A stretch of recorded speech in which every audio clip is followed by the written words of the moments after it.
We are into the National Hockey League season, and we are following all the trends around the world of goaltending. This is In Goal Radio, the podcast, a presentation of The Hockey Shop, thehockeyshop.com, and Source for Sports Surrey. That's all one umbrella, and they can take care of you and your goaltending needs. Here with the co-founders of In Goal Magazine, David Hutchison and Kevin Woodley.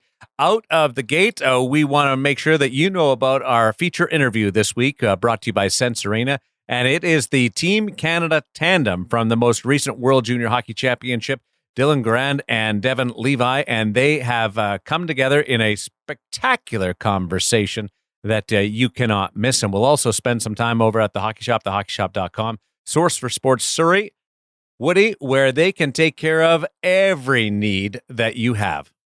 Absolutely. And not only can they take care of all your goaltending needs, whether it is the latest in equipment and a whole bunch of new stuff coming in here for the spring that they'll be debuting and talking about and reviewing with us, but past models, whether it's accessories, full set, head to toe, set you up, make sure it fits not just your body, but your game, your style.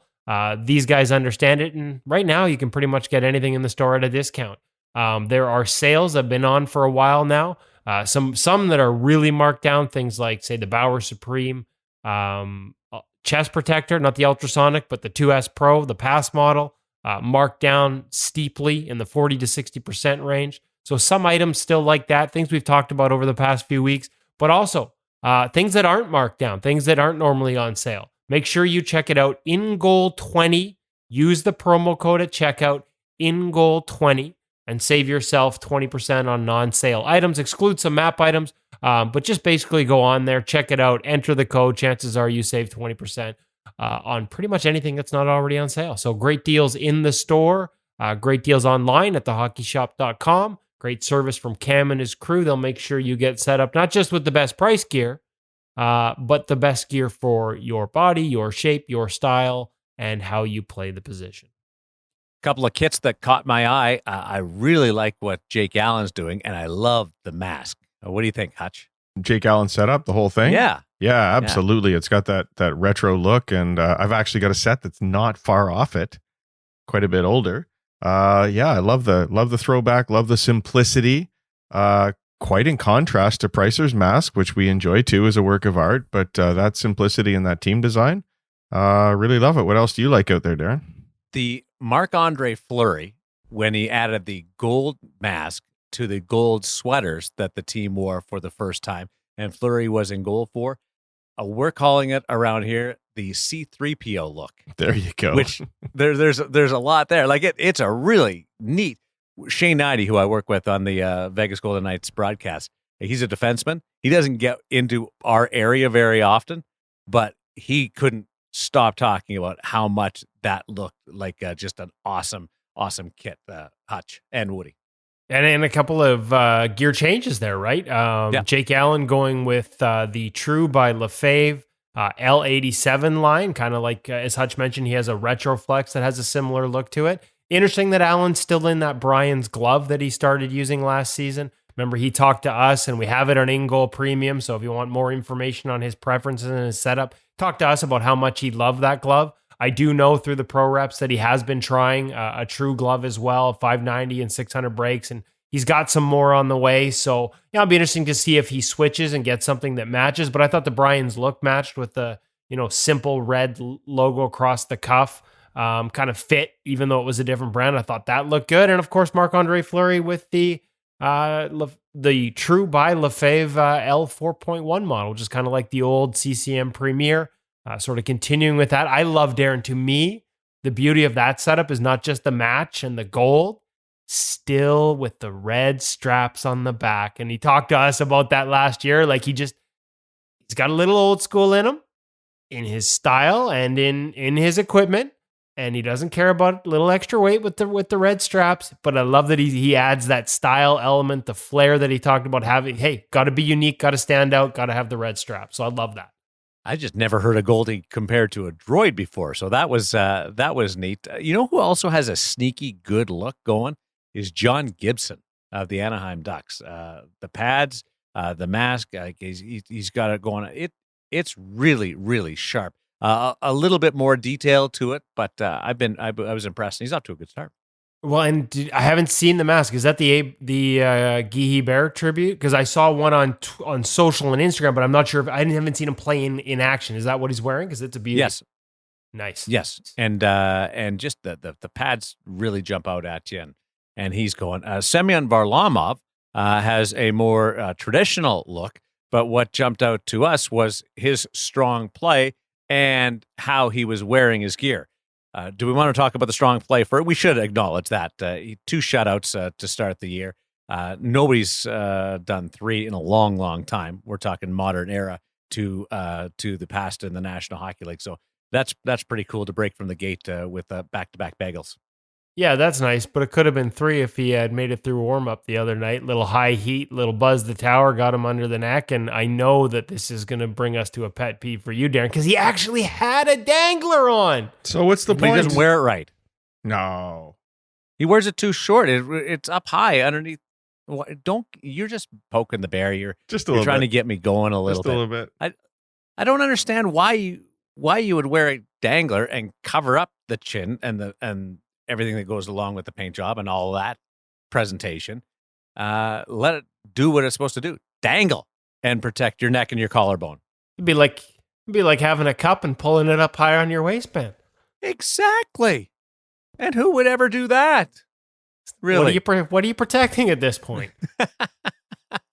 And it hurt his jaw too. It wasn't like the collarbone or the neck or anything. He actually hurt his jaw. That was the injury that forced him out. But boy, was he ever good in those first 2 games right out of the gate. And you wonder just how much the Colorado Avalanche, do they ever regret making that decision? Because Varlamov has been very good for the New York Islanders in his time there.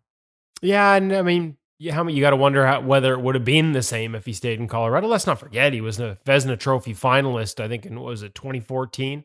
Finished second behind Tuukka Rask. And frankly, as much as we love Tuukka on this podcast, that year, if anybody had actually been able to quantify the, sort of the workload and the degree of difficulty of the saves, Varley probably should have won that award by the numbers that I've seen that season. So it's not like the track record isn't there. He ran into injury problems, had the double hip surgery. Now that he's healthy, but yeah, you do wonder, is it the same level? If he doesn't go to New York and Barry Trotz system, Mitch Korn, Piero Greco working with him, tightening up a few things. So it's easy to sort of wonder, and if there's any regrets in Colorado, but I wonder if he'd be necessarily the same goalie, or frankly, just given how well the Islanders defend, had the same success in a different environment. We saw the goalie carousel during the NHL free agency stage, and now we have a sequel to it happening in the American Hockey League. Woody, can you take us through what's transpired early on before the American Hockey League even starts? I actually don't even know if I can. That's how crazy it is. Just like an absolute like roller coaster, merry-go-round, guys getting tossed all over the place. Listen, what started it all obviously is Corey Crawford deciding to walk away from the game and retire and just wasn't into it in New Jersey. And that left them with a pretty big hole. So now all of a sudden you have a team that has a need in goal and a whole bunch of goalies that have to go on waivers, not just to get to the American League, but even to get to the taxi squad. If you're waiver eligible, you had to clear just to get to the taxi squad. Everybody looked at Aaron Dell, probably the most experienced, or at least most recent experienced in the NHL, who was cast in a number 3 role and had him targeted. What really messed things up to me, though, wasn't just Jersey, but it was Carolina. Carolina claims Anton Forsberg, who'd been in their system before, from the Edmonton Oilers. And the only reason they claimed him was as protection because they expected to lose Nedeljkovic when they put him on waivers the following day to get him to their taxi squad. He's a Calder Cup champion. He's an American Hockey League Goalie of the Year. He's a prospect that a lot of people like. He handles the puck well. They thought good chance they're going to lose him. So they grabbed their insurance policy the day before. Well, 24 hours later, Nedeljkovic gets through waivers. And frankly, there's a big part of me that says, if you're Edmonton, why didn't you claim him? And I realized he's got to sit 2 weeks to get up north because he's got the quarantine from America to Canada. It's a 2-week, and they thought they'd be okay without him. So they don't claim him. As soon as he gets through waivers, Carolina puts Forsberg back on waivers. Okay, no problem. Edmonton puts a claim in to get Anton Forsberg back. Only one problem. The New Jersey Devils had already claimed Eric Comrie in the meantime as Winnipeg tried to get him down to the taxi squad. Now Winnipeg has a hole. So what does Winnipeg do? They claim Anton Forsberg, who, by the way, hasn't actually left Canada in that 24-hour period, which means the Jets can fly him straight into Winnipeg and get him involved right away. No 2-week quarantine. The Oilers don't get Forsberg back. They're missing a number 3 goalie. Okay, short term, we got Stuart Skinner, a prospect without much pro experience. Well, guess what? Mike Smith gets hurt. He's on LTIR. Minimum 10 games, 24 days he's out. So late this month, probably into early February. Still don't know the specifics. All I was told, it was just an unpredictable fluke that happened to him, but he's going to be out a while. Edmonton needs a goalie. They go out and claim Troy Grosenick on waivers. Troy Grosenick's driving up from Los Angeles to Edmonton. Eager to get there because this is a hell of an opportunity for him. We had Troy on the podcast during the offseason. We talked to Billy Ranford. They were big on him. They liked him for this opportunity. He's had 3 of his past 4 years in the American Hockey League have been like 920 level. He's been really good down there. A lot of people that I talk to and trust think he's ready for this opportunity. Just so before you continue, go back and listen to that episode because Troy Grosenick is an unbelievable storyteller and can paint the picture of what he's gone through in his life and goaltending. Awesome. We'll put it on the show notes, that episode, because Troy Grosenick he'll instantly become a favorite of yours. Yes, and what we should have is have him back on here in the near future to talk about his journey because he goes racing up to Edmonton. He's eager for this opportunity. They tell him to get there. I think they told him to get there like Monday. He's like ready to cross the border on Sunday. Phone goes off. Troy, can you maybe just not cross the border just yet?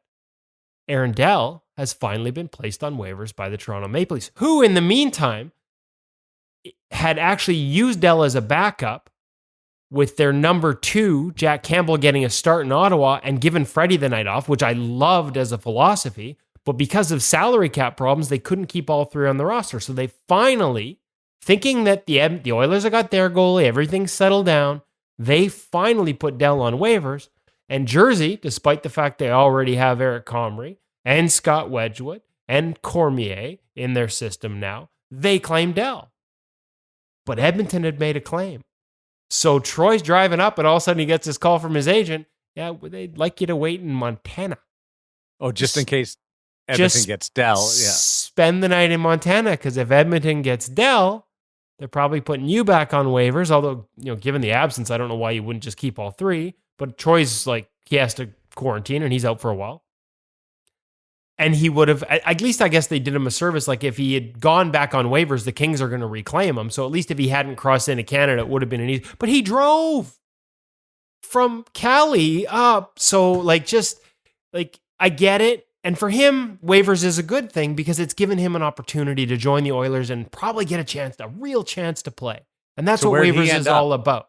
He's on his way to Edmonton right now. But of course, Edmonton is on their way. Actually, they arrived already in, I believe, Toronto to start a road trip through Toronto and Winnipeg. And so Troy is in Edmonton doing his quarantine. When the team returns on the 28th, he'll be eligible to join them. That should be a good ending story. And the waiver wire worked in that situation. But man, when you add in the borders, what this has done, certainly not a great deal for Eric Comrie. Gets claimed by the Jets, and now they've picked up Dell. And so he'll be part of it. Where does Eric go? Does he end up back on waivers? Do the Kings claim him to make up for the loss of Grosenick? Or do the Jets reclaim Comrie, put Forsberg on waivers, Edmonton reclaims Forsberg, put Grosenick back on waivers, LA claims him, and everybody ends up where they were. Except they've all had to do quarantines moving around the place. None of them have played in a while. And in the meantime, if you're the Oilers, you're heading to Toronto and Winnipeg. And tip of the hat, although I'm wearing a toque, to Hutch, who called this in the preseason when I said there were no e-bugs allowed this year. Guess who's going to need an e-bug in Toronto and Winnipeg? The Edmonton Oilers, because they don't have a third goalie anymore. He's stuck in quarantine. They are down to Mikko Koskinen and Stuart Skinner, and they can't even practice normally right now, because they don't want to take a chance of getting either guy hurt. The Semyon Varlamov high heat, Shooters aren't allowed to shoot high on these guys in practice, and the shooter tutor comes out pretty early because they cannot risk an injury. They've got a goalie sitting in Toronto in a hotel right now. He's been in Toronto since this situation started in a hotel.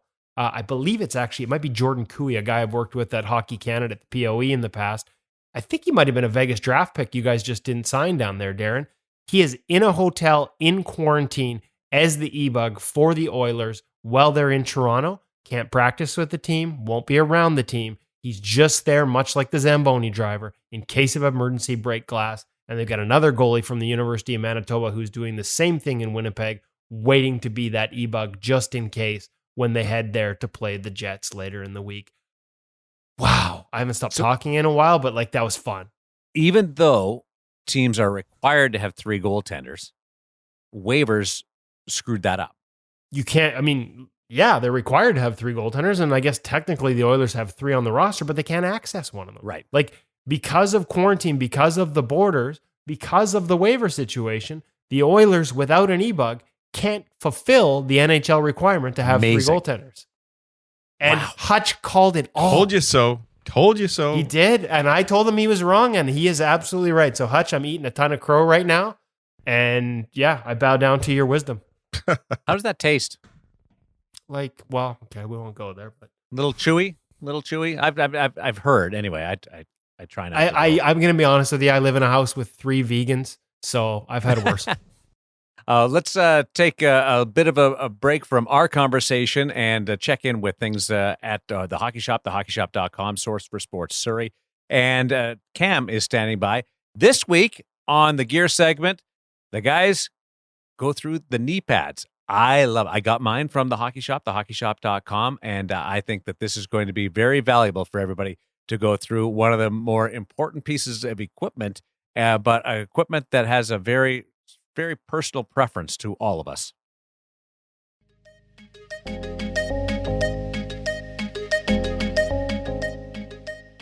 Welcome back to the Hockey Shop Source for Sports. We're down here with Cam Matwiv in Goalie Utopia. And today we're going to talk about an important, though often overlooked, part of goaltending equipment. One that is crucial, especially as you go up in the levels. But frankly, you should probably start getting used to at a younger age. Knee pads. Most of your pads are built to be used with them. And yet some of you still aren't using them properly. So Cam, I was over there checking it out. Tons of options from all the different brands, from youth up to senior, sizing, fit. Walk us through. We're going to go through some models here today, some various models. But what's the first question you ask when somebody says, "I need some knee pads"? Well, first of all, were you wearing knee pads in the past? And be honest, I'm surprised still at how many people say no. Those of you that are out there that are listening and or watching, you know who you are. Hey, listen, I give the lectures here. Well, danger. Actually, there's a quick story on knee pads, and I was playing with you at one point, and we were playing a little bit of 3-on-3, and I think you specifically remember I took a slap shot off the knee, and I was wearing knee pads, and it still managed to get a pretty good bruise on my knee, and I couldn't imagine if I didn't have anything there, I probably wouldn't be walking. Cam has an exceptionally narrow butterfly. He doesn't do enough of Maria Mountain's butterfly width training program. So narrow butterfly, it's like the old Jaguar, right? When you have that narrow butterfly and the pads can't close in front of you, you really do expose your knee. So Cam's lack of flexibility cost him on that particular day. Yes. But it was a lesson that others can learn from. Exactly. So once we've answered that question, like say I haven't worn one before. Say Okay. I'm an idiot. No offense to those of you who aren't wearing them. What's your first, where do we go from there? Well, the next question would be what kind of pads are you wearing? So this does kind of negate a little bit of what direction will take you. Like Vaughn still tends to have a bit of a tighter knee cradle. We don't want to be putting, our biggest knee pad in there. Otherwise, you're going to cause yourself some problems. So, whereas CCM is a pad that I know we've talked about in our reviews over the years, specifically designed to have almost like right up to a pro style and size knee pad worn on that knee cradle. Yeah, and don't get me wrong, like almost all pads, fresh pads nowadays that are on the wall currently are designed to be, used in some sort of conjunction with a knee pad. and have different features to benefit. It's just especially if you're coming from some older models. Some have more room than others. Let's put it that way. Exactly. So figuring out how much room you have is the first step, and then what? There are different options, different models that sort of take up more space, both on the knee pad and in terms of protection. Correct. Yeah. So now it's like, okay, how is this knee pad going to integrate with really, everything that you're using? So even the pant question kind of comes on next too. What pant are you wearing? If you have a narrow barrel inside the pant, again, you can't use something too big. Some of the pants also have different options to be able to lace the knee pad into them and different integration standpoints. So those are all quick questions that kind of come off the bat. Next, honestly, is try stuff on. You got to create a bit of a preference, especially if you don't have one. And the only way you can do that is get some on your knees. People that are shopping online, this is something that's a little bit tougher to do, especially. But some of the tips that I have as you're looking at knee pads is that you want to kind of go, feedback's worth dime a dozen. I'll be the first one to say that. That said, start looking at different options. That said, you usually can get a lot of good feedback, and sometimes if something's really positive and has affected the market, and moved it forward in terms of for like knee pads and protection, you're going to find a lot of positive reviews that will kind of help you navigate your way through the many different options. Or watch this video. That would be my first recommendation. We probably should have just started and finished. It was a really long-winded answer, and to say just watch it. Watch this video or listen to this podcast. So, and you talked about the pants and the integration. Obviously, when we went through the pants, we showed you the models that have different barrels in terms of do they have NHL restricted in terms of the leg channel? Are they fully wide and square? And that'll tell you how much room you have, whether they tie in there or whether you need to find another way to attach them. But let's just start going through them. I'm assuming starting with this, since you brought it out first, the Brian's Optic model, a little bit more of a squared off look. Where does this fit in terms of the scale of size and how it feels and fits? Yeah, so we're starting off strong here, a little bit bigger. So just to clarify too, I've pulled 6 models here that are all sitting beside Kevin. This isn't all that we carry. It's just kind of 6 ones that were a quick, easy grab, and then one of my good go-tos. This Brian's Optic knee pad, still a little bit newer, came out 2 years ago, I think it is, off the top of my head. A great option in terms of for a pro level protection. A little bit wider in terms of the coverage standpoint of it, but very, very protective in terms of the hard cap. You'll get something similar to that when you present down to the shooter, with it actually sitting flush on the knee cradle.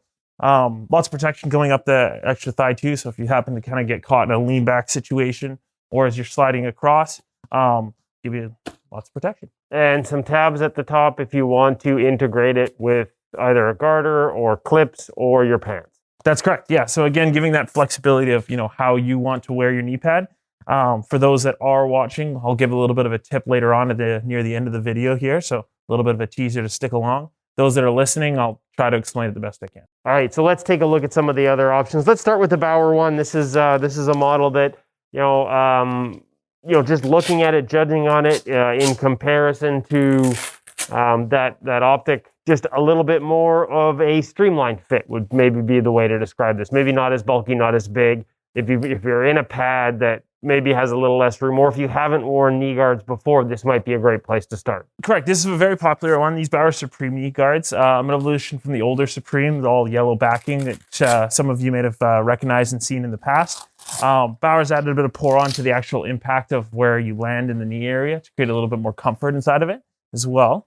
I like pour on. I also like, and I'm sure there are some parents of young goaltenders that are going to like, left and right. So, I had to think about which is my left and which is my right. Now, these are junior size that you've brought out because, I don't know, you think I'm a kid or something like that, but they don't quite fit on the knee so well. But I like left and right because I'm not that bright. So, I think I just brought out this pair for one reason and one reason alone, was just to show you that there is a left and right to the knee pads, because it's quite important. Velcro always on the outside is an easy way to remember. Again, obviously the junior size isn't fitting you that great. It's my monstrous calves that are the problem here. But hey, you know what? I have guys that sometimes do go with the smaller set of knee pads, finding them a little bit tighter. Like, the bottom line, as long as you're wearing something, that's a great start. In terms of fit wise, that is a bit preference. Obviously, that bottom anchor strap's going to be a little bit too tight for you to do. That said, that's one of the reasons why this is a very good seller for us. This bottom anchor strap, when used properly and with the right size, really helps to keep the knee pad square and centered on the leg as opposed to sliding down, because that's always one of the things you're going to be chasing with knee pads is that matter of slip. So we find this one anchors very well. Again, garter point attachments, which come in handy depending on how you want to wear your gear. Very protected knee pad, hard cap on the top there, especially that's going to be covering your knee when you drop down. So another great option. All right, where are we going next? Moving on. That's the Bauer Supreme. Moving on. What's next in terms of let's slide up that scale from small to big. Where does the Vaughn fit in this one? So Vaughn fits actually somewhere in the middle. These SLR knee pads, they consider it technically their mid option. Well, there we go. All right. Another one with a left and a right to help Kevin. Yes, exactly. So a little bit more basic actually with this one. Similar to the Bauer, but slightly different all at the same time. And that's the best part. Like, if they made them all the same, why would I carry 5 different brands of knee pads? That said, comes up a little bit wider on the knee. This one's going to fit you properly, so we'll get a good example here. Doesn't help the podcast, folks. Keep talking. What's happening right now is he's getting a good taper all the way around. There is a bit more bulk to this one. You can see this knee pad design has been around for quite a long time. It's very familiar since V3, I think they've had it. This is fits into the Vaughn pad well. SLR Pro. Yep. But you get a good seal, especially when you drop down onto the knee cradle. It'll give you good protection across the knee. So let's go something really big and wild and crazy. So reach over and grab those CCM Pros. Oh, CCM Pro. This is my kind of thing. This is actually the knee pad that I wear. So if you were going to ask me what the biggest knee pad I have and carry, it's definitely these guys by far. And that's not necessarily a bad thing. If you're looking for a lot of protection, but while still having some good comfort, this is your guy right here. This is a model that I see in NHL locker rooms quite frequently over the years. Obviously, we're not in the room this season, but this is a model I've seen over the years many times.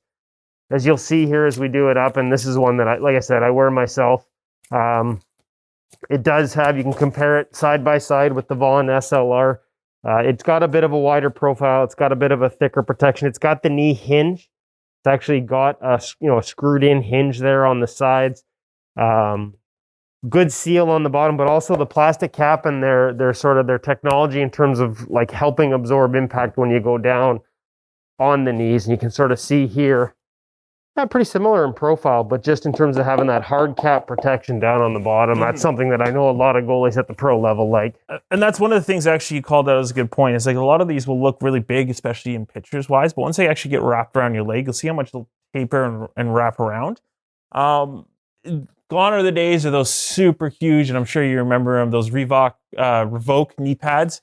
They were quite popular in the NHL, and that's where a lot of that jiggy fly kind of came about. Like, those things were, indescribable on how big they were. Well, there were models that were made in Switzerland. We've written stories about them. Alex Ald showed us some for a video a few months back. Our In-Goal Premium members will be able to go check that out. The ones we're talking about, a lot of extra carbon fiber layers built over top of those standard Reebok models. Tell you a quick story. Eddie Lack actually used to wear one of these, and then over top of it, a Brian's Pro model that I have in the garage that was actually bigger. So he actually used to wear 2. It was like having a pad over your knee. It was insane. Hey, I mean, if you're going to take slap shots straight to the knee from like a Shea Weber or a Zdeno Chara, like, I'll put as much on as I can get. All right, so KP Pro, CCM KP Pro, this is sort of the biggest model. As we've talked about, the knee zone in the back kind of provides sort of a little spot.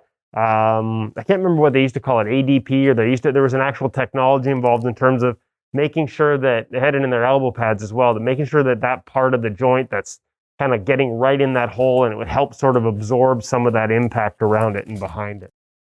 All right. So next on the last but not least, the Warrior. Yes, actually, we have 2 models here. We have 2 models. Ritual X2 Pro and Pro then Plus. Pro Plus. Well, Yes. We got to get the plus in there, and then also a Warrior RX2 Senior. And so, looks to me at first glance like what we're talking about here is the difference between within the same brand. Correct. A couple of different options in terms of how much Something that's more protection and how much fit. Correct. Now, I'll level with everybody listening. These are my go-to knee pads. To be honest, in terms of for design and things like that, I really, really like the Warriors.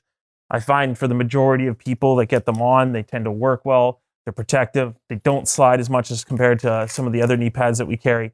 There's lots of different options in terms of integrating them with your pants, or even straight into the pad in some cases.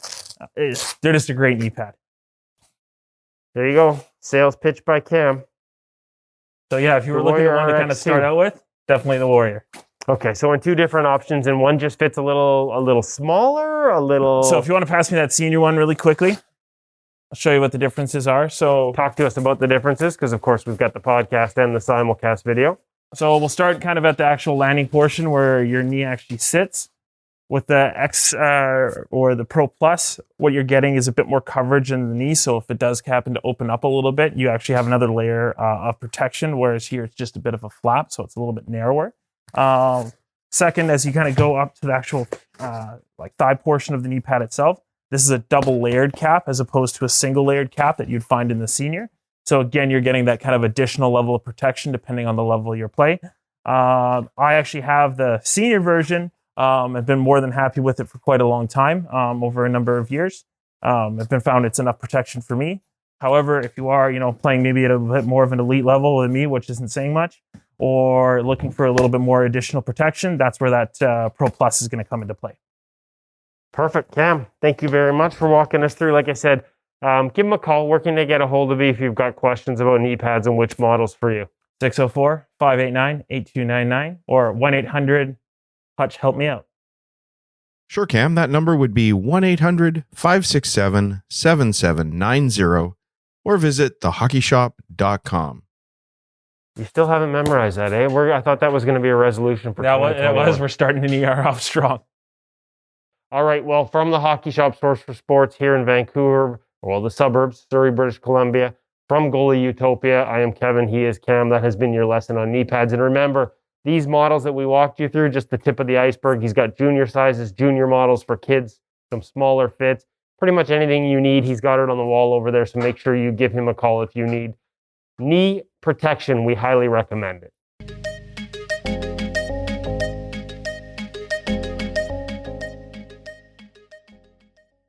That piece of equipment, the knee pads, is the area that I've struggled with over the years, trying to find the right model that to fit my game. I used the Warrior, bought it from the Hockey Shop.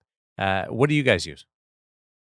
I've got a set of Brian's. Okay. Yeah, they used to ship them. I don't know if they still do as part of the pad, and have hung on to those ever since. Really, really comfortable, and they stay up well. Yeah, and that's one that sort of probably fits into that Brian's model, into sort of smaller, narrower, like still has really good coverage, but not like that big, bulky, beefy one, which is what I wear, which is the CCM Pro one with the hinges on the side. I just find it doesn't slide down. I don't have to wear a garter belt to keep it up or anything like that. One quick roll of tape on the bottom, knee locks in. And yeah, let's be honest, I'm old. My butterfly tends to be narrow, the 5-hole exposed, and I've taken a few clappers right off the knee. And unlike Cam, who talked about it there during the episode, I'll never forget that day where he went narrow butterfly and took one and could hardly walk after. So I wear mine properly, evidently, unlike Cam. So he gives great lectures, but then much like Semyon Varlamov and his dangler, he doesn't actually secure them in the proper manner. Actually, I'm just kidding. Cam is actually, for everyone who just listened to that, make sure you watch the simulcast video. We've been running it for a while, doing video shoots, so you can see them as we go through the lines. You get a better visual when we talk about, sort of small, medium, large in terms of profile of these knee pads. You'll have a much better visual. You have a much better visual of the backside of them, the extra protection. A Vaughn that has a medium to large profile, but is very thin, versus the CCM, which has a lot of extra padding, versus Warrior, which you can have two options. And then the other one is, the Bauer one that has all the pour on to land on the knee and a lot of extra comfort there. So really great visuals in the video, but also a bonus video that'll come out later in the week. Cam actually walks us through how you should wear it. Again, ironic given he ended up with a bruise and a limp that day, but what shows us. Well, now he knows. Exactly. He learned. He's a learner, this Cam. That's why his head's so big. He shows us how to properly put them on using socks, and he uses a garter belt. And so, yeah, a lot of different options for everyone. Like you said, Darren, it's personal comfort. But when you have a resource like Cam Matwiv and the crew at the Hockey Shop to sort of help you understand the options, how they're going to feel, how they're going to fit, and what's going to suit your game, I think it gets a lot easier. So we go to Cam for a little more advice and, frankly, a little more ridicule when it comes to the brews, with a bonus segment on the video next week. I use the garter belt too. Rigged it up, and it's great. I can't believe I never went there before. I know, Hutch, you're shaking your head, but I tried it. Tried it. Just didn't like it. I wear garter belt too, just not when I play hockey. Excellent. That's the best line that I've heard from Woody in a long time, and we do this every week, and people should know that's witty Woody coming through, and he was grumpy at the start of this recording. So I love that this goaltending world that we live in has turned his whole approach upside down, and now you're smiling instead of frowning. I Good for can't you. help but smile when I'm around YouTube beauties. Well, this is going to make you grin ear to ear. We did the USA tandem last week in Dustin Wolf and Spencer Knight. This week, we chat with the silver medalist from the World Junior Hockey Championship and the Team Canada tandem with Devon Levi and Dylan Garand. And this is a really cool interview. Two goaltenders from different leagues that came together, and I'm not sure how well they knew each other, Hutch, at the start, because Levi wasn't really on the radar before the summer camp. So now we have a friendship here. We have admiration for each other, and this is a cool little conversation that you've got cooking. They might not have known each other very well before, but they are tight, close friends now, and very, very similar personalities. One a little bit more outgoing than the other, but they mirror each other in so many ways. And you can hear that they didn't know each other very well before.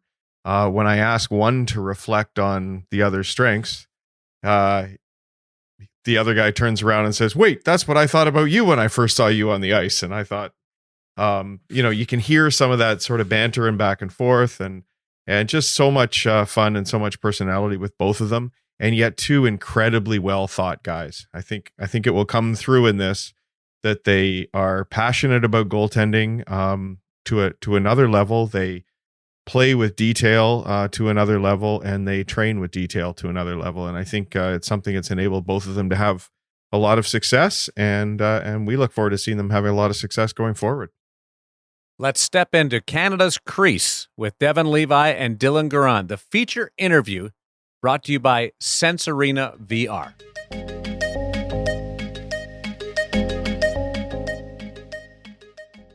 Here we are. Congratulations, gentlemen, on a fantastic tournament and a well-earned silver medal. And to you, Devon, on being named the top goaltender in the tournament. Welcome to In Goal Radio. Thanks for having us. Good to have you here. So just as we get going here, that was the longest time a team was together for this tournament under some pretty unique circumstances. You won all but one game with an incredibly talented group, though almost none of you had played a game in a long stretch, probably since you guys both started playing hockey, I would think.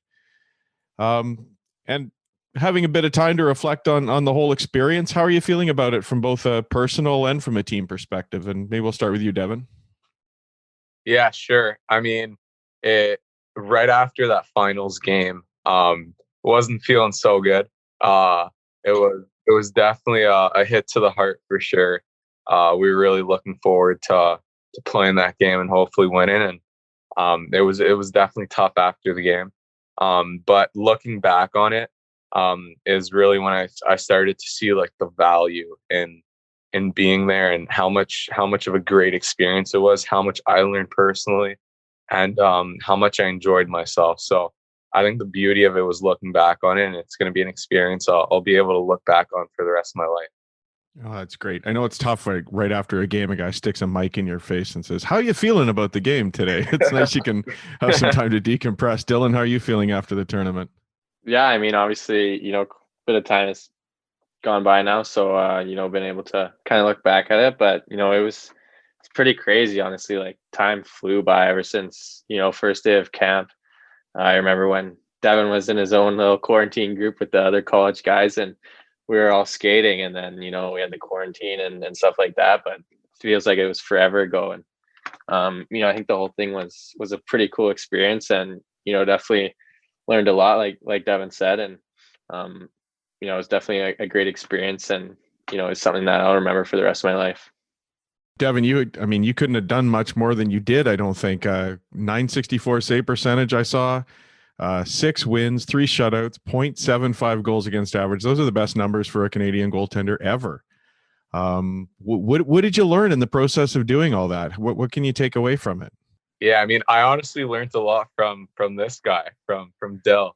I mean, Right going on. into the camp, I didn't really know him, and I think that we connected like right away. I went up to him, asked him about his true gear he was wearing, because I never got introduced to it before. So I wanted to start some conversation, and I mean, we really fed off each other. I feel like in this tournament, on the ice, just watching each other. He's the most, like, a lot of goalies and goaltender coaches talk about being over your puck, and he's the most over your puck you could get. So watching him play, definitely, I took some things out of his play, and he's a really good goalie. And I think the the bond we had really helped us. Like, I think it's so important to have a good support system with your goalie partners. And we just did ball warm-ups every day, and we enjoyed doing them. We had fun. They were competitive, and he really helped me prepare for games. And he was super supportive, and it would have been a two-way streak if he was playing. So I think that was a big part of it. It's awesome to hear. So many things we can pull on, and we're going to get into that partnership a little bit later, I think. Okay, so Dylan, tell me about the warm-ups. What did you get them doing, and how are they competitive? Give us, imagine we've got a 12-year-old kid here or something, and you want to give them an idea what they could be doing with their partner at the rink next week. Yeah, it was kind of like a dual, like, kind of, we came up to it with the drills together kind of thing. We kind of both seen like and done like different drills in the past, and we just kind of, first day we decided just to do some together just to get warmed up, and been doing them every day since then. So we kind of just had 2 tennis balls. Sometimes we'd use like these basketball racquetball things. We were kind of switching back and forth because I like the racquetballs better, and Devon likes the tennis balls. So we'd switch back and forth between those. But we pretty much just like throw to the same hand and throw to the opposite hand, and then we'd switch to just one ball and we'd throw it wherever, and kind of reactionary thing. And it takes about like, I think like 7 or so minutes. We'd do that right before practice, right before we go on the ice, and definitely a lot of fun. And it's too bad that we won't be able to do them again for a long time anyway. Okay, well, you talked warm up, you pulled on that thread, so let's go here. That was 7 minutes of ball. Devon, you got to tell me how we can turn 7 minutes of ball training into 3.5 hours of getting ready to go on the ice. You're legendary already. Can you run our listeners down for what you're doing to get ready to go on the ice each day? Yeah, for sure. So my preparation is actually longer than 3.5 hours. It starts the night before. So it's sort of just getting myself in the mindset to play the night before, just picturing how the game's going to go, visualizing, making saves, and just having fun, tapping into my love for the game, and really going to bed excited for the next day, excited to wake up, and excited to get out of bed. And on game days, I'm not a very good morning person. In general, I struggle with getting up in the morning, but on game days, I jump out of bed in the morning, and I think it's because I start thinking about the game the night before. And then so we had a 4:00 game. So on game days, most of our games are at 4 except for the final game. So I'd go to the rink with the team. We'd have like some pre-scout to watch on the other team, and we'd do like a team stretch. So we'd all be doing that at the rink, and we'd go home, and I'd take a nap and use the Normatex that we were given to get the legs ready. And then the 3.5 hours starts when I get to the rink after that. So I mean, we'd eat as a team, and then we'd go to the rink, and then the 3.5 hours starts. That's when I put my headphones on and really get dialed in. So do you want me to take you through like what I do in those 3.5 hours? You know what? Like, it's an all goalie audience here, and I think people are fascinated by that stuff. So if you don't mind, I think people would love a rundown of it. And just you're talking to fellow attendees here, so let her go. Yeah, for sure. So in my preparation, I have 3 phases. So the first phase is getting the body ready. The second phase is getting the eyes ready. And then the third phase is getting the mind ready. All three of these are super key to play well. And those phases aren't in order. I start with like some stretching and some activation, just getting the blood flowing right when I get to the rink. I change into my gitch and I get moving a bit. And then that leads me into a little half an hour visualization session. It's less technical. It's more tapping into like my love for the game and going back to past experience where I felt where I felt good and I felt like I was enjoying myself and playing the best I was able to and really having fun. And we just gotta let everybody who's only listening to this and can't see you know that Devon's been smiling since the time we came on here. I don't think he stopped smiling and bouncing. So I can see how much you love the game of hockey. This is awesome. Thank you. Sorry for interrupting. Yeah. Keep her going. Yeah, no problem. So I really try to picture that and get into a really good headspace and just enjoy what I'm doing, enjoying the warm up, enjoying the process. And so after that, when I finish that, it's really getting the eyes ready. I do my ball warm up by myself. I have a few different things I do. I have a pen and I wave it in front of my face. I track the ball point of the pen. Mm-hmm. I have some juggling routines, some off the wall stuff. And then once I'm done that, Dylan gets to slide in for 7 minutes. Yep, but not yet though. We have we have team video. We have team video and team meeting. Go over some stuff go over some pre-scouts on the other goalie and then on the other team and what we have to do to have success and then we do our off ice warm up and then Dill comes in. And it's that's the last part of my warm up before getting dressed to go on the ice. And I think the reason we put it at the end was because it was just like a fun competitive game. So once you put in all the work in your preparation and you're prepared to play, you finish it off with some fun and get the blood flowing, get the compete going, and it just puts you in a headspace to play, just to have fun, because that's all you should be thinking about on game day, just having fun and stopping the puck. And we had some competitions, like we'd count our points. First guy to drop the ball would give a point to the other guy, and it was competitive like that. So that was fun. It was a fun way to just go on the ice afterwards and have fun. Oh, that's awesome. That sounds, really appreciate that. I think guys are really gonna enjoy that. What's in the headphones when you get the tunes going to get you ready? Yeah, I just listen to music I like. I'm more of a rap guy, so I listen to Lil TJ. some of that. Yeah. Oh, yeah. Lil TJ, yep. Yeah, love that guy. Do you open you up to some new stuff there, Dylan?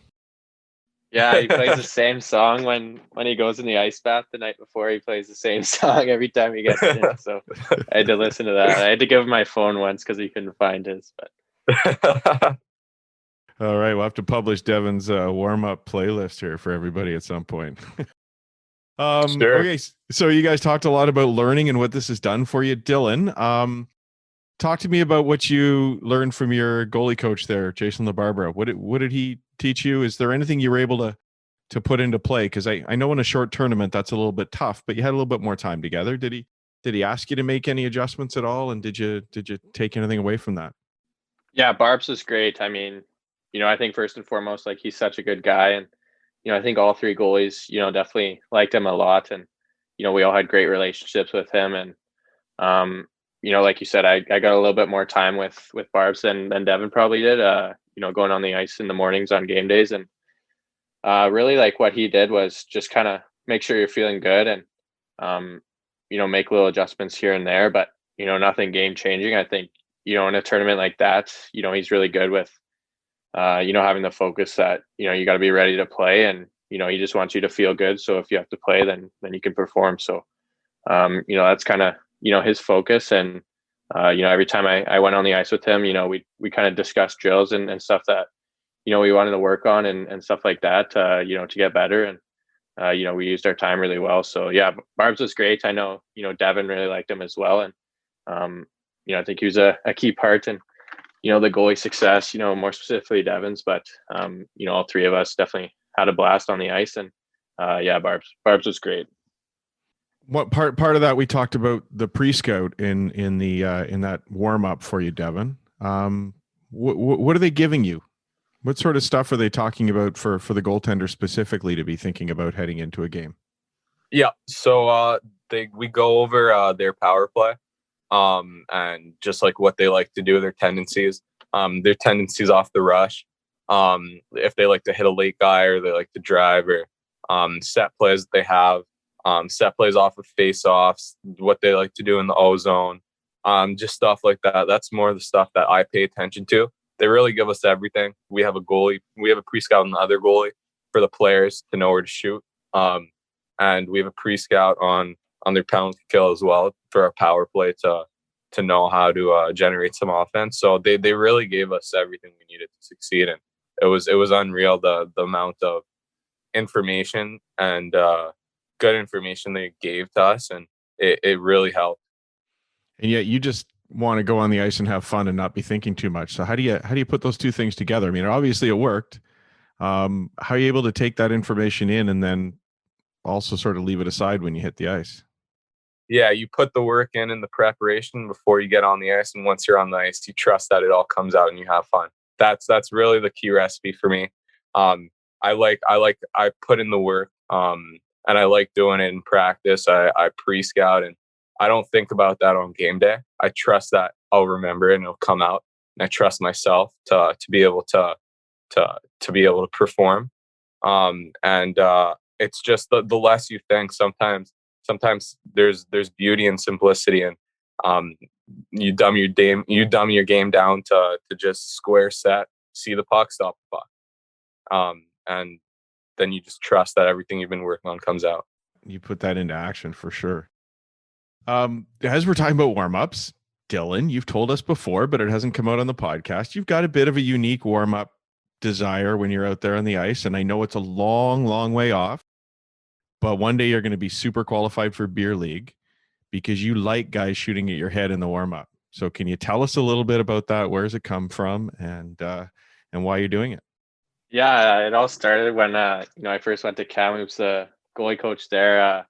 We always do these couple drills at the start of every practice, and for our hands warm up, we kind of just have pucks at the top of the circle, and you shoot a glove blocker, and then the shooters shoot at your head, and it just forces you to track. Obviously, you catch it, so it doesn't actually hit you in the head, but that's where it's aiming. But yeah, it just forces you to track and stuff like that, and something that I've really enjoyed. And I actually didn't really take that into the Team Canada practices. I didn't want to change one of Barb's drills or anything like that, and it wasn't a necessity or anything like that. But not on Team Canada. It's something that I do pretty much every day. So I was just gonna say, Devon, what do you think about headshots in the warm-up? But you didn't see it. We talked about a lot of things, but he never told me that. I've seen it. I mean, I see where he's coming from, like just like the reactionary part of it, just catching pucks no matter where it is, and not moving away from pucks, going into pucks, and not being scared to make a save. That's pretty cool. Actually, never thought of that. Definitely tracking it in too. Yeah. Okay, so Devon, I'm really curious. Like, you haven't gotten an NCAA game in yet, have you? Or have you had one since you got home? No, I haven't. So that was a big jump, Junior A to the world stage here at the World Juniors, and I'm curious. Do you think people don't give Junior A the credit it deserves? I think so. Yeah. I mean, it's a good league. The CJHL, there's some really good players that come out of there, and I had a good year last year and played against some good players, and I felt like I improved a lot throughout the year. And I think for goalies, it's not always chasing the highest level, the highest shot. It's really building a foundation for yourself, and really understanding the game. And you don't need the best shooter in the country to learn how to play the game and learn how to understand the game. I took that upon myself last year. to be able to improve and to really up my game, even though I wasn't playing major junior. Junior A was a great challenge still, and it's a very good league. And I really think I formed a good foundation for me moving forwards.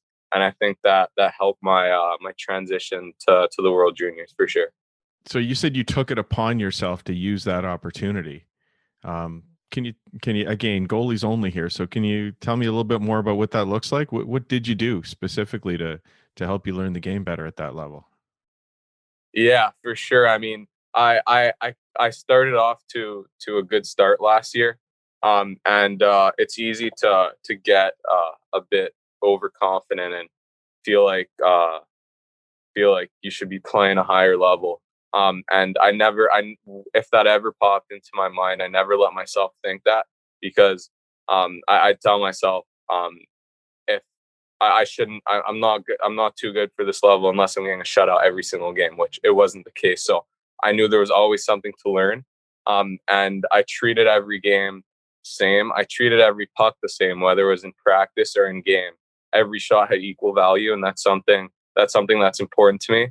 And Dylan does that super well too. Just watching him compete on every single puck, I'm sure every shot has equal value to him too. And I think that helps.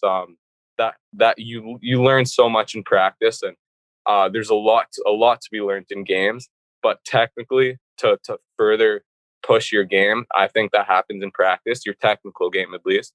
And really taking upon myself to watch video and to try to stop every single puck and to compete on every puck was I think something that brought me success, and I just had fun doing it. That's what it came down to. I just enjoyed my time on the ice, and I stayed out as long as I could. First on, last off. Yeah, always. Okay, so boys, this one's never from our the host. First one on, but so he's late. He's never first one on. I get on when I'm able to, but I definitely try to stay out as long as I can. Thanks, Bill. Thanks for the sewer. Nice. Wait, how come you're late? Is it the 3.5 hour routine? You got to cut it back to 3 hours. Yeah, sometimes I try to pack too much in the time that I'm given before practice. But no, I'm not late. I'm not late to practice. I get on time. The coaches would kill me if I was late. But sometimes close call. But yeah. Okay. Thank you for that, Dylan. That was awesome. Okay, so this one is from our host, Darren Millard, and he wanted to know from both of you, what is something that you like about the other guy's game, and maybe something you would add to yours that you've learned from the other. And we've alluded to a few of them, but let's get specific here. And we can start with you, Dylan. What have you seen in Devon that you might add to your game?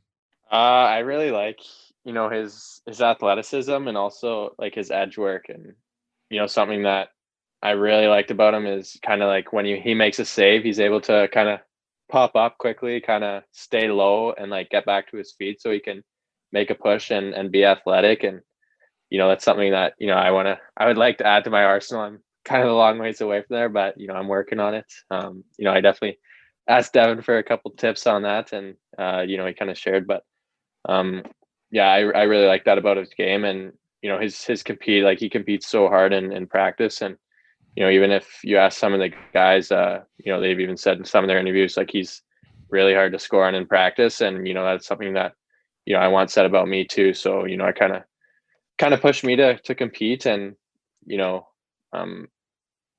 just try to be the best and stop every puck I can. So those are a couple things I really like about his game. But, other than that, we're pretty similar, I think. Can definitely see some of the similarities. Devon, what did you take away from Dylan's game that you want to see more of from yourself? Yeah, so it's actually funny. So what he took out of my game, I thought I took out of his game. Oh, right. So I was in my own group to start camp. I was in the NCAA group, and I saw him practice for a week, maybe a bit longer, and I was like, holy crap, this guy doesn't let in a shot in practice. He refuses to let in a goal.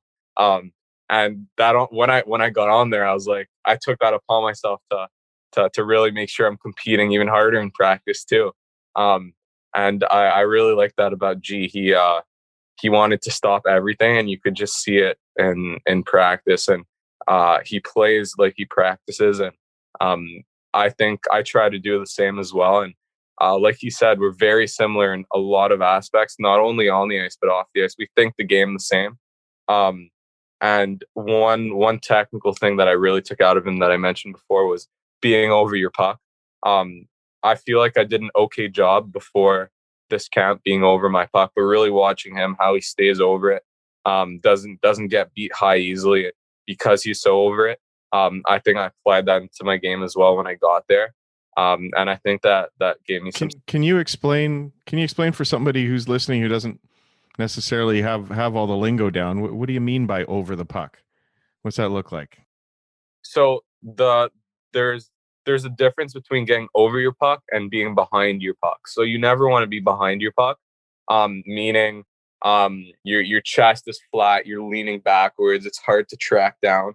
You want to be over it. You want to be tilt over the puck. You want to track down, and you want to get your shoulders down on the puck so that nothing beats you up high. He does a really good job at that, and that helps him with his tracking. He's probably one of the best trackers I've been able to watch, and it's really cool to watch. I think he sees everything, and I tried to focus on my tracking a lot at the camp too. Have you guys had a day you haven't spoken since you left? I don't think so. No. Yeah, we speak a lot. Good partnership. Okay, so it's clear you're both super dedicated to goaltending, to improving your game, improving your craft. Is there something you're doing today that you wish you knew or you wish you were doing when you were quite a bit younger? Again, I don't know, 10, 12 years old. What would you like to say to 10 or 12 years old Dylan or Devon? And Dylan, maybe we'll start with you first again.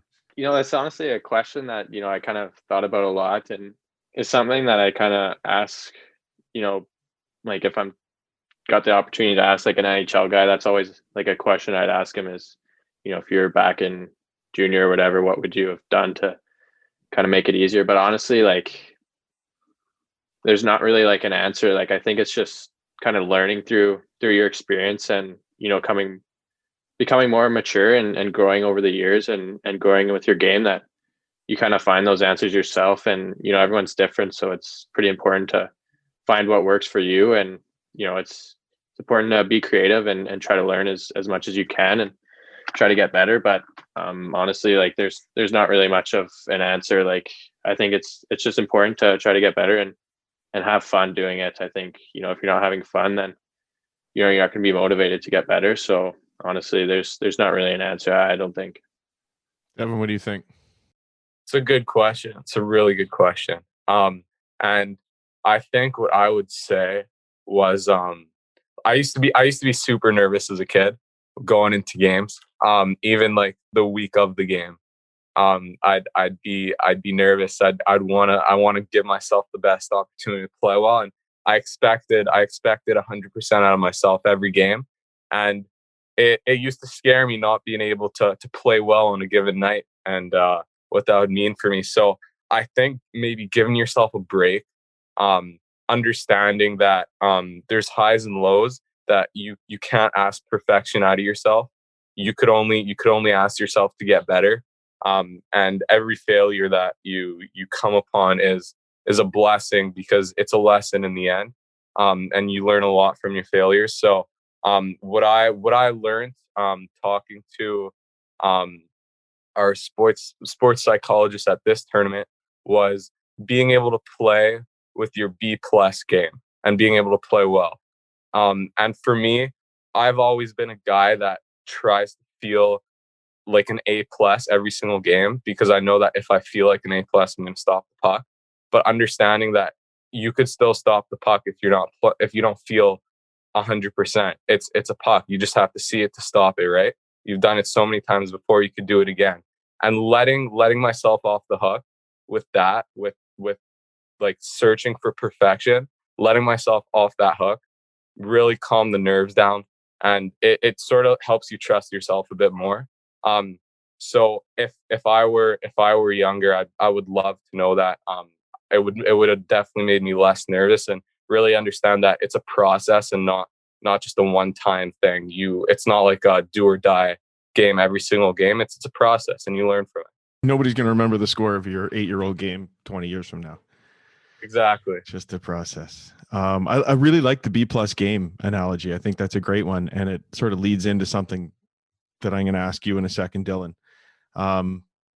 Although for sure you're on your A+ game through that whole tournament, Devon, I think one of the great things about how you play the game is that you probably could be on your B+ game because you're in position all the time, and you don't rely on those crazy diving saves that I'm sure you can make, but you keep it simple. And Dylan, that leads into the question I have. And I was sitting with another goalie coach the other day in a dressing room, and a head coach walked in and he looked at me and he said, so you're a goalie guy. I want to know, what did you think about Levi's performance? Was it as good as people are saying? Because I don't see he has to make very many tough saves. And the other goalie coach and I looked at each other, then looked at the coach, both of us without hesitation. Yeah, no, absolutely, it was as good as people are saying. But Dylan, can you explain what it was as goalies we loved about that performance? Yeah, I think, just like how easy he makes it look. Like, he does like pretty much everything well, starting with his tracking. I think, he tracks the puck so well. And that kind of just leads into everything. And like you said, his positioning's there. Not much to shoot at if you're a shooter. Like, you're kind of intimidated by that. Seems like there's no net, and there really isn't. And, his skating's really good as well. Like, east-west passes, like, he's fast and he gets there quick and he's set and he's square and in position. And overall, he just makes it look easy. So I can see where, non-goalie people think he's not really doing as much, but he's just making it look that way. And pretty much during that whole tournament, like, he looked perfect, and he pretty much was perfect. So, it's definitely like pleasing to goaltenders' eyes for sure, I think. And I was pretty lucky to kind of witness it firsthand from the best seat in the house and in practice every day. Yeah, really good tickets, but I think next year that's not the seat you're going to be sitting on. So you're going to have to put it into performance yourself. Devon, does that about wrap it up for you? Is that what the goal is? Using your athleticism to make it look simple? I mean, yeah. I mean, he hit it spot on, and I mean, it means a lot to hear that from a guy like him. And I just try to keep my game simple, and I just try to play like I do in practice. And in practice, I focus on my tactical game, being square, being set, just making it look easy. If I need to rely on my athleticism and make a desperation save, I have trust in my ability that I can. But that's in my toolbox. So I try to play simple, and I just try to be in front of the puck, and be square to the puck the whole game, and just dumb it down to see the puck, stop the puck. And that's what it comes down to for me. I think I probably know what the answer is going to be, but I'm curious. Was there a different approach ever depending on the opponent? I mean, the pre-scout might tell you they have different tendencies, and they might play the game a little bit differently. Does that change anything for Devon? No. It's really just something to be aware of. Just their tendencies. I know it's just something to look at before the game, just so you're not surprised by anything. It's less of something to expect, more of something to just get used to seeing, so that if you see it again, you'll be able to make the save. But I just went into every game like it was the same game. Honestly, I just felt like I was playing the same game over and over and over again. It's just the game that I love, and I think that helped relieve pressure when we got into the medal rounds.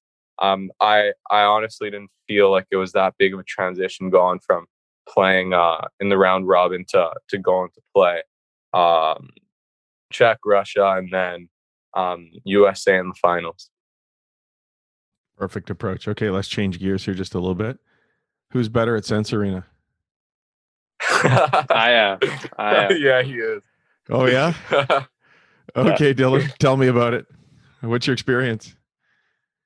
I really liked it a lot. Obviously, both Devon and I are, the type of guy to, be really interested in it. And want to give it a try. So, when Barb's kind of contacted the guy and, they set us up with one, we're both super excited for it. I know Devon was pretty excited for it. He snatched it out of Barb's hands as soon as they got there. And, Nice. I think we pretty much used it almost every day.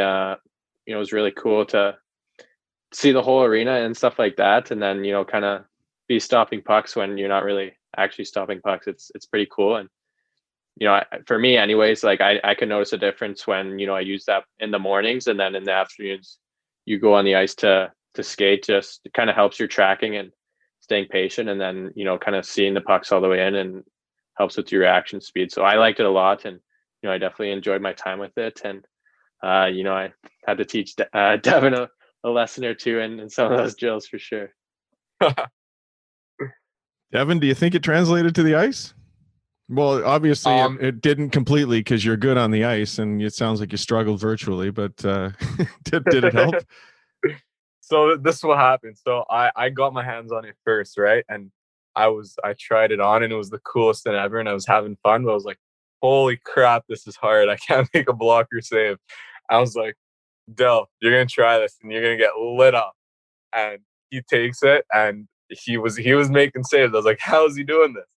And then the more I used it, the more I really understood so it's a bit different from being on the ice.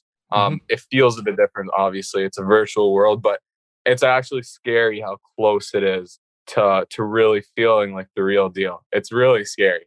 It's a great warm up, like G said before going on the ice. Like, they do a really good job at making a trajectory to watch on the puck.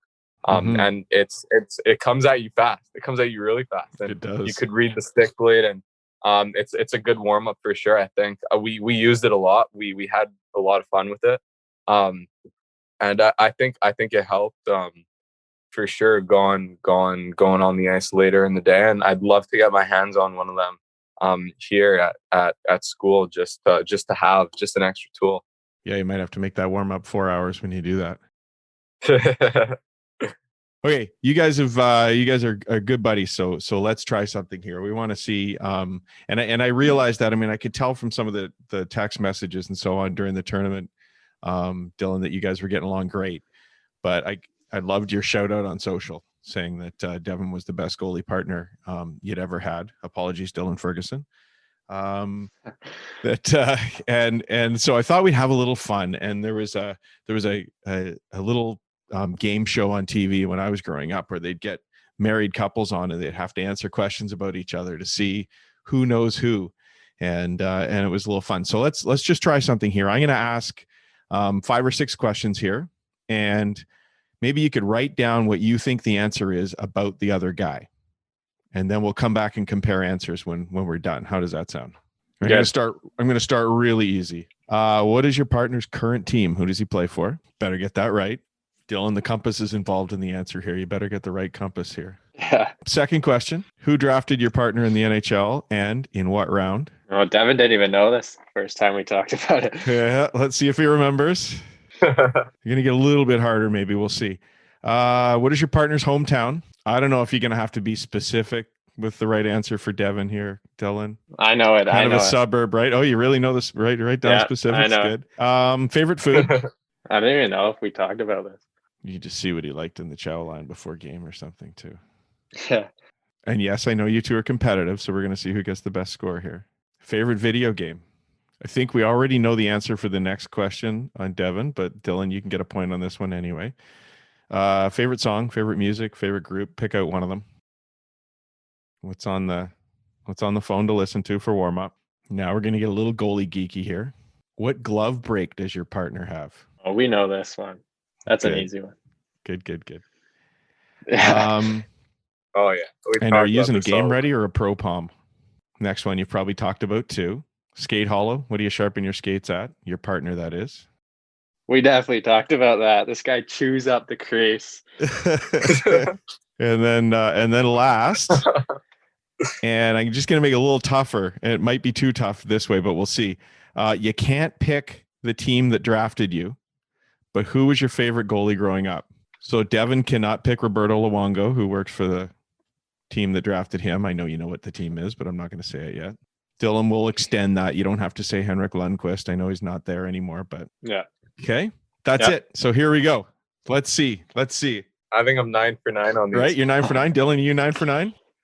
I think I might be questionable on 2 of them, but I think the rest of them I'm good. Okay, so let's go back. We'll start. Dylan, current team for your partner Devon. Northeastern with the sad face. Northeastern, sad face.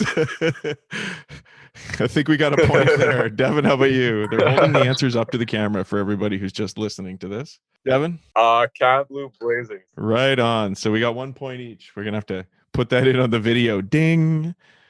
Team drafted by and round. Devon, you got to start here. New York Rangers, 4th round. Dylan? Yeah.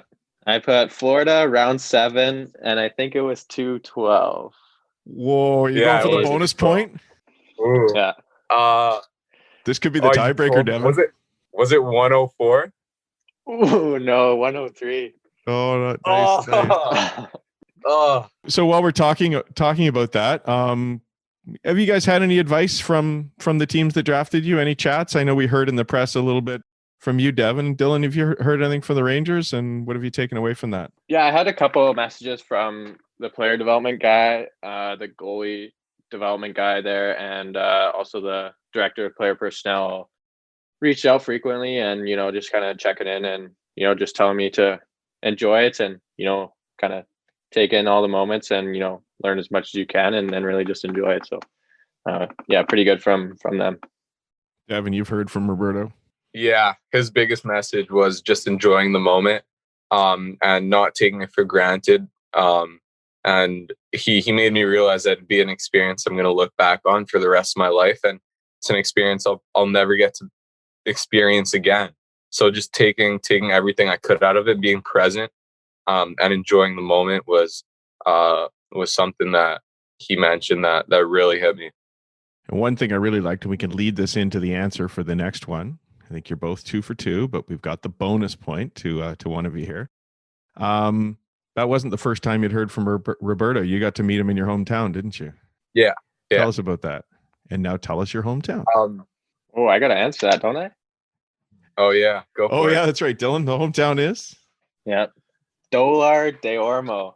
Whoa. Devon, how's the French accent? Can you do it properly for us? Dollar des Ormeaux. Très bien. In English, Dollar des Ormeaux. G kind of got it. Yeah. Kind of got it. Maybe a half point for that. Yeah, so I got to meet him in Montreal. I think it was right after his Stanley Cup playoff run with Vancouver when they'd lost in the finals. And I think it was at a rink. He was working with some goalies, maybe. He had a goalie camp, and my buddy pointed him out and told me that it's Roberto Luongo, and I was freaking out. And we went up to him, and I introduced myself and said hi. I remember he gave me 2 fingers when I went to shake his hand, because 2 of his fingers was the size of my full hand at the time. That's awesome. Yeah, so it was a great experience. He's such a good guy. He was coming off a loss too, and he was such a genuine guy. He was in a good mood, and he's just a really good person. Have you reminded him of that moment since? Yeah. Nice. He called me right after the draft, and that was like one of the first things I actually said to him. Right on. That's awesome. Yeah. Okay, Devon, got to go back in the other direction. Dylan's hometown? So he's from Victoria. Okay, he got the suburb that you live in. Can you get his? That's as close as I could get, but he's definitely from Victoria. Yeah, good. Might have a tiebreaker there too. Okay, favorite food. Dylan, what's Devon's favorite food, do you think? I don't think we ever talked about it, so I said Jane's chicken strip. How'd he do, Devon? He said, that's actually funny. We got these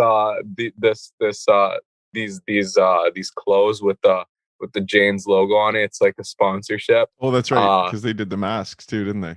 Yeah. Yeah. And I've been wearing these the apparel like every day, just like the hoodie, the hat. I'm wearing it right now actually. So he always chirps me for it. So have you tried them? No, I actually haven't. I must have as a kid though, but I haven't had them in a while. Okay, we've all got some homework. We've all got some homework then. Dylan, you probably didn't get the favorite food. Devon, what is it? I think it's mashed potatoes. Mashed potatoes. All right. Okay, so Is here it? we go. Oh, for Oh, Dylan. my. No, literally, what's your favorite food, Devon? What's the right Oh, answer? my favorite food. It's a good question. I would say Mexican, like a taco or a burrito. It's Taco I love Tuesday that. today. We got a Taco Tuesday in the bubble also, and I've been to Chipotle a few times since I've been back. More than a few actually, but I think G's favorite food is mashed potatoes. I remember at the in the meal room, whenever there was mashed potatoes, he'd have a full plate of mashed potatoes with gravy on top. And he loved his mashed potatoes. So I think we got the right answer there, did we, Dylan? No, not my Nope. favorite, but No.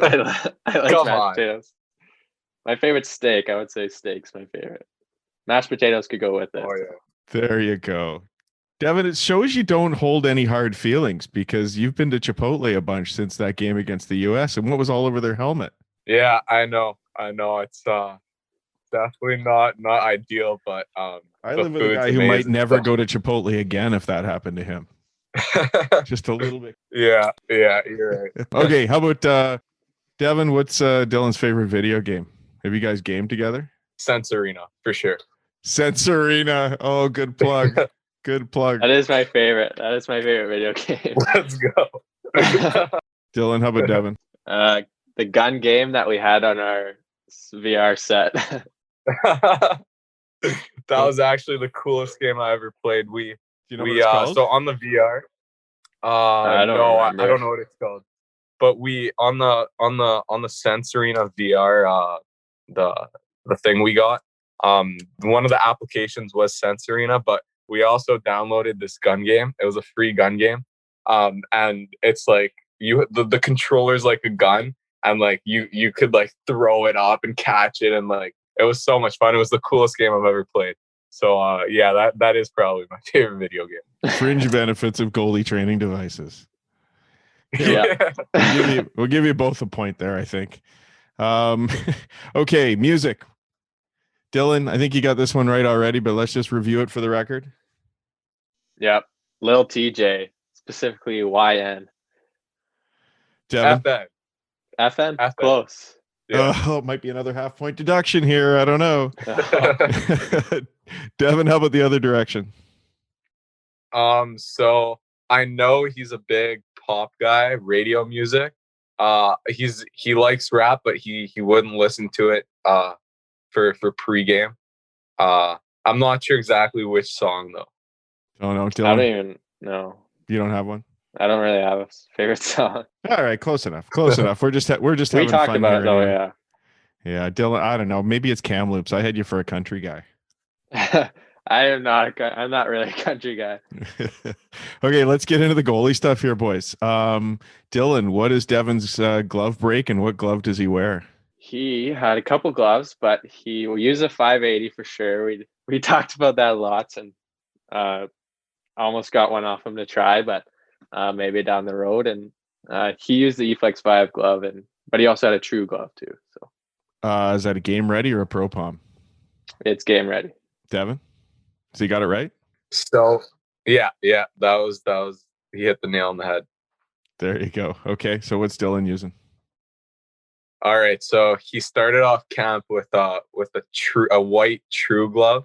It was a 590, and that's what started our first conversation. Actually, I asked him about that, and then he transitioned. He tried a CCM 590 Pro Palm for I think one day, and then he got a new set of trues, and so he got his new glove that he used during the tournament. It was also 590 Pro Palm. He kept it consistent. But yeah. Right on. Good job, guys. Dylan, you thought the true glove was money, you said.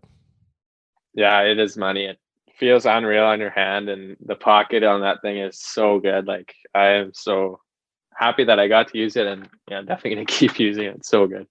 Right on. And Devon, got to give a little love to CCM too, though. We saw the new eFlex 5. What'd you think of them? Yeah, I like them. They're a good pad. I was really used to them because I've been using CCM my whole life. So I tried the True ones, but I didn't want to change anything for the tournament. I did really like the True pads too, though, as well. Mm-hmm. Good to not change things up too quick going into a pretty important tournament.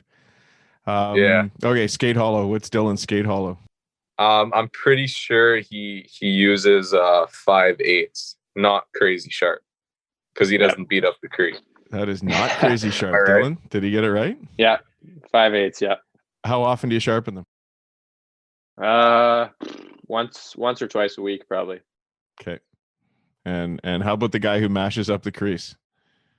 Oh, He's on a knife edge? first day I skate with this guy, I had to ask him because he digs the crease so hard. He uses a 1/2 inch, and he digs the crease. Like, you can't even go in there after, and you can't even move because there's holes in the crease everywhere.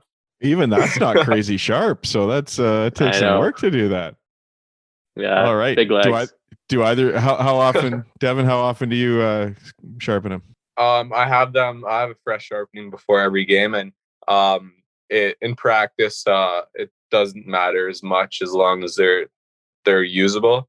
But I like having consistent sharpenings for games. Might be why you mash them up so much. Okay, Dylan, Probably. who was Devon's favorite goalie growing up, not including Roberto Luongo? Pretty easy choice. Being a Montreal kid, he did meet him, Carey Price. Devon, did you get it right? Yeah, you did get it right. Okay, Devon, who's Dylan's favorite goalie growing up? Same as mine, Carey Price. Carey Price. Okay, good. Yeah. That's awesome. Well, there you go. You guys have a lot in common. Who won? Do we know who won this? We should have had a scorekeeper going. Just I because think you I guys are won with the competitive. extra point. You think so? Yeah, Devon, I are you going to won. concede here, or are you guys going to have to go through the video and score it I later? think we have to go through the video. I'm not going to give that win up that easily. Okay. maybe we can redo it another day with some tougher questions for the two of you. That was fun, guys. Thanks for being good sports with that, and I think it led to some good conversation. I really appreciate you both taking the time, and you were really inspiring to a whole country and to a large group of goaltenders who got to see some incredible performances over the last few weeks, and really great of both of you to take the time to help everybody learn a little bit more from you. I think you really opened up for everybody, and they got a chance to get to know you a little bit more, and I look forward to staying in touch with you over the years and sharing more of you with the audience here at In Goal. So thank you so much, and I look forward to staying in touch. Thank you for your time. Thanks for having us. Thank you.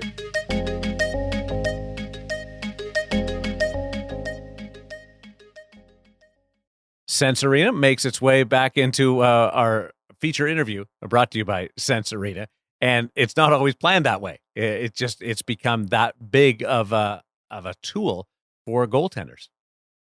Yeah, and Hutch, we may have played a small role in Sense Arena being there at Hockey Canada. Obviously, our conversations, we had Jason LaBarbera on the podcast along with Jordan Sigalet from the Calgary Flames. Obviously, have a relationship with Jason in the past, and as they were in their quarantine, and obviously those guys spent a lot of time in quarantine, happened to mention that, hey, if these guys have nothing to do, they might want to think about this. So put him in touch with Sense Arena, and they were able to sort of help him out and get these kids set up so they could at least spend some of that time actually getting better rather than just stuck in the hotel room doing calisthenics. So it worked out, and yet another positive review from goaltenders that are playing at the highest level. So nice to see when, Hutch did such a great job with the review. Just nice to continue to hear that feedback from all the goaltenders that get an opportunity to try it at the highest level. To hear that they're experiencing the same thing that Hutch had in his review is, I just think continued positive confirmation that this is a product that can benefit all goalies. The pandemic is part of the reason why Sense Arena is such an important tool right now. But what I miss covering the National Hockey League is being in the dressing room, being able to grab a goaltender and talk to them about little trends or what they're doing, what they're seeing, what they're using. And I'd love to be able to pick the brains just casually with some of these guys, and we can't do that right now. So I'm torn. It's incredible to be able to keep everybody up to date, Hutch, and your tools of the trade, but also I can't really get them on a casual note. No, but thankfully we can a little bit through the podcast, so people can get a bit of a feel. And that was another one of my favorite moments from the interview, because with other guys we've said, what do you think? What's your experience? And you get some good feedback from them. But I decided to have a little fun, and I didn't even ask that question. I just said, "Who's better?" and the competitive nature of the two of them popped through really quickly, and they're both enjoying it quite a bit. So, an incredible tool. And we were on the ice just the other day, and my son skated by halfway through the practice. He just looked at me and he said, "Sense Arena's a cheat code," and he kept skating, because he was having such a good day tracking the puck after a little warm up before he hit the ice. So as these guys said as well, and we've heard multiple times, it translates. It translates. And can you really say that about a lot of the other work we do? Well, and it'd be interesting to see if I can get some feedback from the Edmonton Oilers. You're right, Darren. It has been hard to have these the little side conversations. The stuff that we like to ask these guys just doesn't work in a Zoom environment with 20 other media on there. Like, it just doesn't. And even in some of my attempts to sort of work some of it in, their answers aren't good, because they're wary of everybody else who's listening to them talk, as opposed to just having a conversation with another goalie.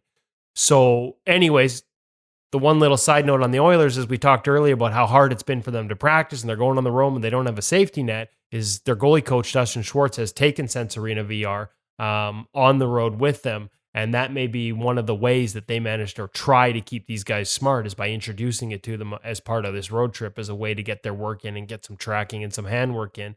The other good news is, like Hutch said, podcasts provide us an opportunity to have those conversations.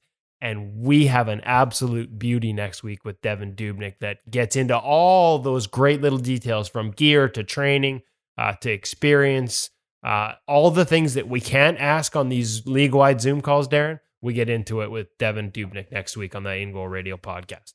I can't wait. And one more shout out to Doug, because he gave a great review on Instagram this week. Hutch's golden retriever.